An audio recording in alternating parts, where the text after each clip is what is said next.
مسلمان کے معنی ہے فرما بردار. مسلم ہے عربی میں، اس کی جمع ہے مسلمون عربی میں. فارسی والے مسلم کا ترجمہ اپنی زبان میں کرتے ہیں مسلمان. یہ فارسی میں استعمال ہے مسلم کا، اور اسی فارسی استعمال کو ہم لوگ اپنی زبان میں استعمال کرتے ہیں.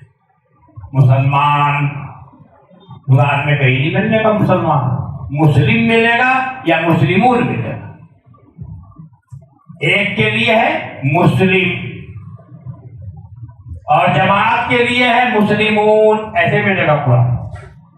یہ فارسی کا استعمال ہے مسلم کے معنی. مسلم کے معنی ہے فرما بردار، اور مسلم کی جگہ فارسی والوں نے لیا مسلمان. اس کے معنی فرما بردار. فرما بردار کس کا؟ شیطان کا نہیں، اللہ کا فرما بردار. اللہ کے فرما بردار کو مسلمان کہتے. اب ہمیں دیکھنا یہ ہوگا کہ ہم لوگ اللہ کے فرما بردار ہیں کہ نہیں. ہم نماز پڑھ رہے ہیں کہ نہیں جیسے پڑھنی چاہیے؟ پڑھ رہے ہیں تو فرما بردار، نہیں تو فرما برداری میں کمی آ گئی، نافرمان ہو گئے. اور نافرمان کا انجام کیا ہوتا ہے بھائی؟ مرمت ہوتی ہے، پٹائی ہوتی، پٹائی بھی ہوتی. روزہ رکھ رہے ہیں، بوڑھے بڑھیا رکھ رہے ہیں، جوان طبقہ گھر میں ہے، روزہ نہیں رکھ رہا. بہت سے ایسے گھر ہیں بھائی بیچاروں نے، بڈھی نے رکھ لیا، بڈھے نے رکھ لیا، اور جو نوجوان طبقہ وہ کھا پی رہا. اور بعض گھر ایسے بھی ہیں بیچارے سب رکھ رہا. اگر رکھ رہے ہیں تو مسلمان ہے، فرما بردار ہے بھائی. اور اگر نہیں رکھ رہے ہیں، فرض ہونے کے باوجود، تندرستی ہونے کے باوجود، اس کا مطلب کیا؟ فرما بردار نہیں ہے. فرما بردار نہیں ہے تو کہیں گے مسلمان ہے بھائی. گوشت کھانے کے مسلمان ہے، اور عبداللہ اور عبد الرحمان عبد الرحیم نام رکھوانے کے مسلمان ہے. تو نام کے مسلمان ہے. نام کی چیز تو بہت نقصان دہ ہوتی ہے. چیز وہ ہوتی ہے جو کم، نام کی نہیں. اچھا بھائی، مسلمان اللہ کا، تم اللہ کے فرما بردار. تم کا مطلب ہاتھ بھی اللہ کا فرما بردار. ہاتھ کسی پر ظلم مارے نہیں، کسی کو ناجائز.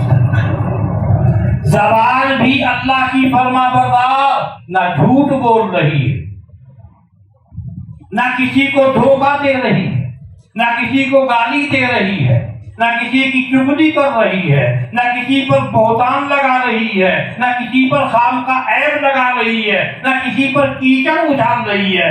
زبان فرما بردار مسلمان. تو بھائی مسلمان فرما بردار ہے تو ہر طریقے سے فرما برداری ظاہر ہونی چاہیے. کان بھی فرما بردار، نہ غیبت سنے، نہ بہتان سنے. بھائی کیوں اپنا وقت، میرا وقت خراب کر رہا ہے؟ کیوں ہمیں فرما برداروں کی فہرست سے نکال کر نافرمانوں کی فہرست میں لے کر جا رہا ہے؟ کیوں کسی کی غیبت کر رہا ہے؟ روکنا چاہیے. یہ شان اسلامی کے خلاف ہے، شان فرما برداری کے خلاف ہے. جب شان فرما برداری کا تقاضا یہ ہے کہ جب ہم فرما برداری کا ہم نے اقرار کیا، مسلمان ہوئے، تو اب اقرار کو پورا کریں، وعدے کو پورا. اسی طریقے سے ایک حدیث میں ہے، بھائی جنت میں جانا چاہتے ہو؟ جانا چاہتے ہیں سب کے نہیں؟ کوئی کہہ دے گا میں جانا چاہتا ہوں جہنم میں. اتنی سخت آگ ہے، آگ کو تو آپ جانتے ہیں نا کیا حال ہوتا ہے. ذرا سی اس میں ایک دم ختم کر دے گی، کیا حال کر دیتی ہے آگ. اور وہ تو آگ ہی بہت خطرناک. اگر بجلی پکڑ لے آدمی کو کیا حال ہوتا ہے آدمی کا؟ کٹ. یہ بجلی تو کچھ بھی نہیں ہوتا آپ کے ساتھ. وہ تو بہت خطرناک آگ ہے جہنم کی. تو کوئی وہاں جانا نہیں چاہتا. کیا چاہیے سب کو؟ جنت چاہیے نا بھائی. جنت ملے گی فرما برداری کی شرط کے ساتھ, پوری ایمان عمل صالح فرما برداری, مسلمان یعنی فرما بردار.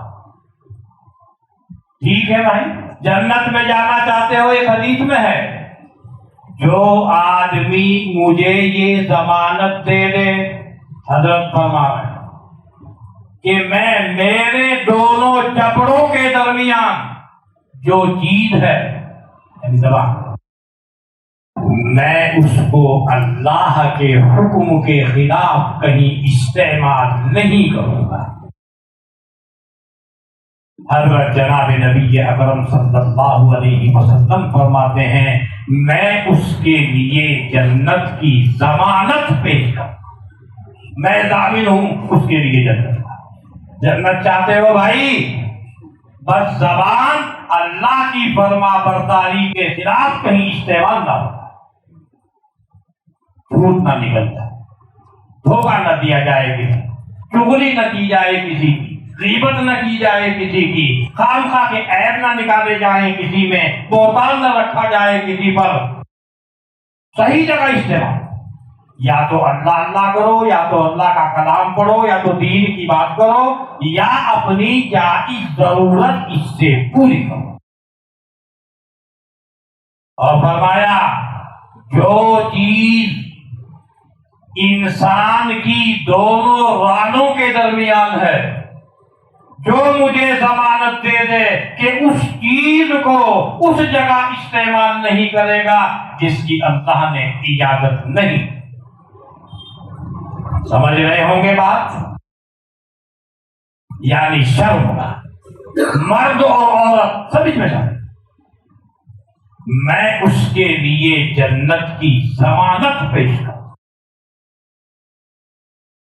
یہاں ایک بات سن لو بھائی بہت اچھے طریقے. یہ بچہ بیٹھا ہے, اس کے سر پہ ٹوپی ہے نا, اس نے خریدی نہیں, ابا نے خرید کر دی ہے نا بھائی, ان کو دے دی, اب یہ مالک ہو گیا اس کا. ٹوپی کس کی؟ میری ہے. جی بچہ صحیح کہہ رہا ہے, میری تو نہیں, آپ کی ہے نا, یا میری ہے؟ ہاں صحیح کہہ رہا ہے, اسی کی ہے. ابا نے خرید کر دی, اس کو دے دی, اس کے قبضے میں آ گئی, یہ مالک ہو. کرتا بھی آپ کا ہے, آپ مالک ہیں. ٹھیک ہے, اچھا جواب دیا آپ نے. کچھ چیزیں تو ایسی ہیں کہ اللہ نے بندے کو دی اور اس کا مالک اس کو بنا. گھر دیا اللہ نے, پیسے دیے اللہ نے, کپڑے دیے اللہ نے, کچھ اور نعمتیں دی ہیں اللہ نے, مالک ہے اس کا. چاہے خود استعمال کرے, چاہے بیٹے کو دے دے, چاہے رشتے دار کو دے دے, چاہے کسی اور کو دے دے, چاہے کسی دوست کو دے دے, چاہے کہیں اللہ کے راستے میں دے دے, مسجد کہیں بھی دے سکتا, مالک ہے. سمجھ میں آ گئی نا؟ مالک اپنی ٹوپی کسی کو دینا چاہے تو دے سکتا, لیکن اب ایک بات سنو, یہ اللہ نے ہم کو ہاتھ دیا, ہم نے دل بنائے اپنے ہاتھ, کس نے بنائے؟ ہم تو اللہ کی ملکی.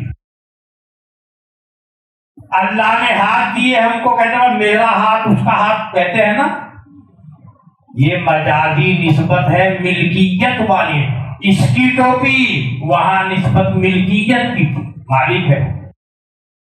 جب کہتے ہیں میرا ہاتھ, یہ مالکانہ نسبت نہیں ہے, بندہ ہاتھ کا مالک. بندہ اپنا ہاتھ کب کاٹ کے پھینک دے, مجرم میں کس نے کہا تجھے کاٹنا ہے؟ مالک ہے. کس نے بنایا تھا وہ؟ اللہ نے بنایا. کیوں کاٹ دیا تو نے؟ پوچھا اس سے, اجازت لی اس سے. مجرم ہے، گنہگار ہے۔ ایک بندہ جا رہا ہے، بڑا رحم دل ہے کہ دیکھا ایک بیچارہ آدمی ہے، اس کا وہ بھی ہاتھ کٹا ہے، وہ بھی ہاتھ کٹا ہے، اور اس نے سوچا یار یہ بیچارہ اتنا پریشان ہے، یہ بھی ہاتھ کٹا، یہ بھی ہاتھ کٹا، ارے بھائی ڈاکٹر میرا ایک ہاتھ کاٹ تو اس کے لگا سکتا ہے کیا؟ یہ تیرے باپ کا ہے کیا ہاتھ؟ وہ تو مالک ہے، اس کے دونوں ہاتھ نہیں ہے، وہ اللہ کا فیصلہ ہے، وہ جانے اللہ جانے۔ تو کیوں خلاف شریعت کام انجام دے رہا ہے؟ تو اس کا ہاتھ کا مالک نہیں ہے، اپنی خیر بنا جا کے وہ اپنا ہاتھ کٹوا کے یہاں مت لگوا، تو مالک نہیں ہے، اس کا وہ کام مالک کا ہے۔ اجازت میری مالک سے کہ نہ، پھر کیسے تم نے کہہ دیا ہے کہ میرا ہاتھ لگا دو؟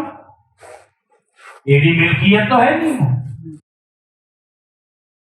انسان کا پورا بدن سر سے لے کے پاؤں تک انسان کی ملکیت نہیں ہے۔ جو نعمتیں اللہ نے تمہیں دی ہیں بندہ ان کا مالک ہے، ان کو جہاں تم چاہو خرچ دے سکتے ہو۔ بدن کا کوئی حصہ سر سے لے کر پاؤں تک وہاں استعمال کرنا پڑے گا جہاں اللہ کہہ رہا ہے، اس کی اجازت کے خلاف اگر استعمال کر دیا تو یہ انتہائی جرم ہے۔ زبان کا بھی ہو جائے، اللہ کی ملکیت ہے، اگر اس کی اجازت کے خلاف اور جگہ استعمال کر دیا مجرم، غیبت کی تو مجرم، چغلی کی تو مجرم، جھوٹ بولا تو مجرم، غلط جگہ پر کیسے استعمال کی ہماری ملکیت کو؟ ہم سے پوچھا تم نے؟ اجازت نہیں، تم نے اجازت نہیں ہے تو مجرم ہے۔ ہم نے تو صاف کھول کے منع کیا ہے، جھوٹ مت بولو، فلاں مت کرو، فلاں مت کرو، فلاں مت کرو۔ اور تم نے زنا کیسے کر لیا؟ ہماری ملکیت کو ہماری مرضی کے خلاف استعمال کیسے کیا؟ یہ سب سے بڑا پاپ ہے۔ نہ مرد مالک ہے اپنے عضو کا، نہ عورت مالک۔ اجازت مالک کی مل جائے جائز بھی ہے، عبادت بھی ہے۔ نکاح ہو گیا ٹھیک، اللہ کا حکم ہے، نکاح اجازت مل گئی، اب عبادت ہو گئی، اجازت ہو گئی، ثواب بھی ملا اور سب کچھ ٹھیک ہو گیا، کیونکہ مالک کی اجازت حاصل ہو۔ اور نکاح کے بغیر کوئی استعمال کرے گا وہ بہت بڑا پاپی ہے۔ ملکیت اللہ کی، تم نے مالک کی ملکیت کو کیسے استعمال کیا اس کی اجازت کے بغیر؟ بہت سخت مجرم۔ اور اصل سزا تو وہاں، یہاں اسلامی حکومت میں سزا بہت سخت ہے۔ سنا ہوگا ایک سزا تو ہے 100 کوڑے، اور ایک سزا ہے اتنے پتھر مارو ختم ہو۔ سنی ہوگی سزا۔ اور جو اصل مسئلہ ہے اور اصل سزا ہے وہ وہاں ہے۔ آپ یہ تو دنیاوی نظام کو صحیح کرنے کے لیے دنیاوی سزا مقرر کی، اصل تو وہاں ہے۔ اس لیے میرے بھائیوں، گھروں میں سب کو سمجھاؤ، مسلمان فرما برداری کا ہم نے اقرار کیا ہے، فرما برداری کا تقاضا ہے کہ صحیح سے مسلمان فرما برداری پہ صحیح ہے، سر سے لے کر پاؤں تک بدن کا ہر عضو اللہ کے حکم کا فرما بردار ہے۔ گھر میں کوئی ایسا کام نہ ہو جائے کہ ہم اللہ کی بارگاہ کے مجرم چمائیں گے، پھر ان چیزوں سے جو پریشانیاں لاحق ہو، غلط کام پر آدمی جائے گا، اس کا انجام دنیا میں غلط ہوگا۔ گناہ کرتے ہی